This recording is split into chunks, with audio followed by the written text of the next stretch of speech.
And I knew this was the moment I was waiting for. I told Chris to look up, and right when he did, I stole a Bakugan.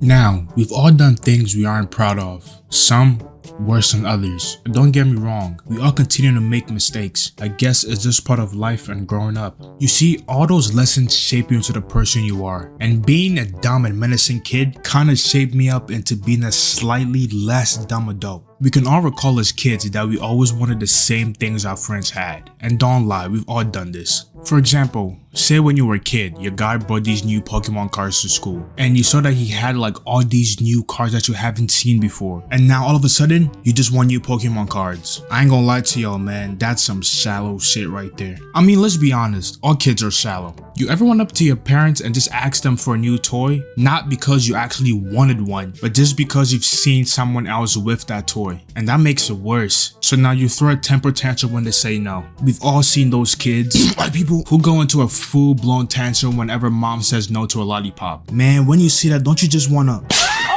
At times, it's good to whoop these kids, man. I promise you, they'll turn out great. Hey, I don't mean abuse right now. I just mean a little ass whooping. You feel me? You remember Bakugan, right? Yeah, bringing back a lot of memories for you old heads out there. And for you youngins, I'm not talking about that bummy reboot. That show shouldn't even bear the name Bakugan. It's a disgrace to my childhood.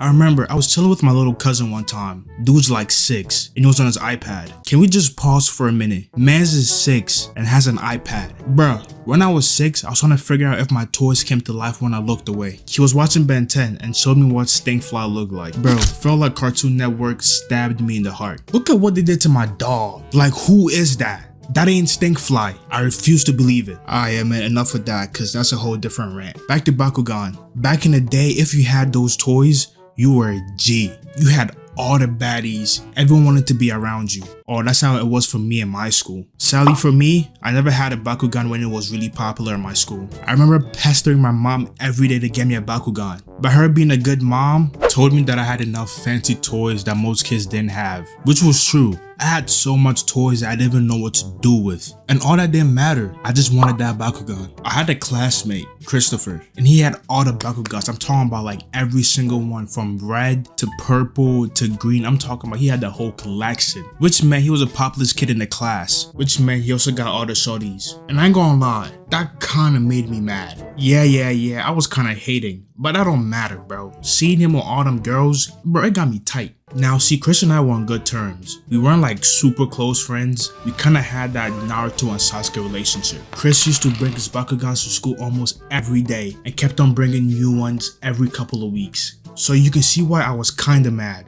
And I wasn't the only one. Most of the guys were mad too. Cause bro, we couldn't compete. Like that boy was just unstoppable. Mens was out here like Thanos, bro, getting everything he wanted. At that point, I was like, Avengers, assemble. Now, we gotta find a way to take care of Chris. He's out of control.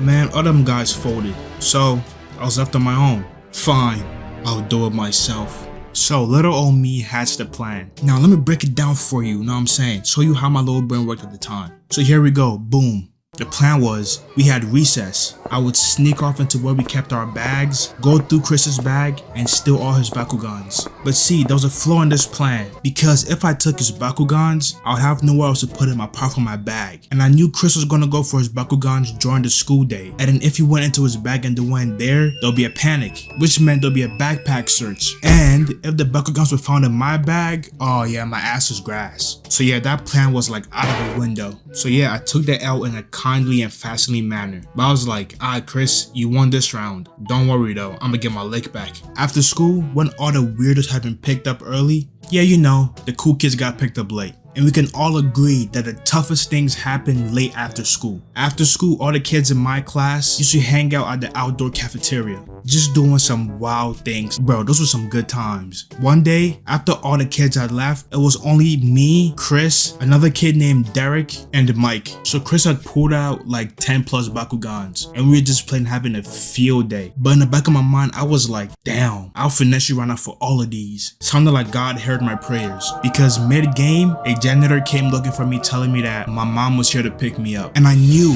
this was the moment I was waiting for. I told Chris to look up, and right when he did, I stole a Bakugan, put it in my pocket, and took off running. Once I walked out of school, hopped in my mom's car, man, that was the happiest time of my life. Once I got home, I had a field day with that Bakugan. Man, next day I went to school, I was feeling like the man. Obviously, I didn't take it to school because I'm not that dumb. Once I got to class, Chris, Derek, and Mike ambushed me. They were like, yo, we know you took the Bakugan. Give it back to us now, or we're gonna tell the teachers and the principal, and you be in big trouble. Me being a gangster back then and doing no self-snitching, I was like, hey yo, I have no idea what y'all talking about. I didn't take any Bakugan. Man, I was so lucky because they didn't even tell the teachers. I was in the clear. But karma is a bitch, man. That same weekend, our house was getting painted. And then me being a curious kid, I went near where the paint buckets were. And I don't know what happened. My hands just like slipped and the Bakugan just fell into like a big bucket of paint. So I waited till the painters had used up all the paint in that bucket. I wanted to search for the Bakugan to see if it was still there, but nope,